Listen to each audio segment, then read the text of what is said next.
Hello sa inyong lahat. Kamusta po kayo? Ang kayamanan sa langit ay hindi nananakaw o nasisira. Ayon sa Lucas chapter 12 verse 13, magbinta kayo ng inyong ari-arian at ipamahagis sa mahihirap. Pag-impok kayo ng kayamanan sa langit at hindi mawawala. Kapag tayo'y magbigay sa kapwa, tumulong sa pamangangailangan at sumusuporta sa gawain ng Diyos, hindi nasasayang ang mga ito. Lahat ay nakarecord sa langit.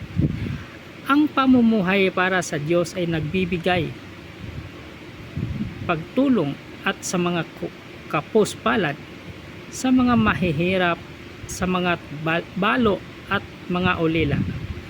Magdala ng mga kaluluwa sa Diyos at paglilingkod kung saan ka man na church na inilagay ni Lord. Nagpapatawad, nagmamahal sa kapwa ay ang mga tunay na investment na may kantimpala sa langit. Salamat sa inyong panonood. God bless us all. Ingat po lagi kung ano man natin ginagawa.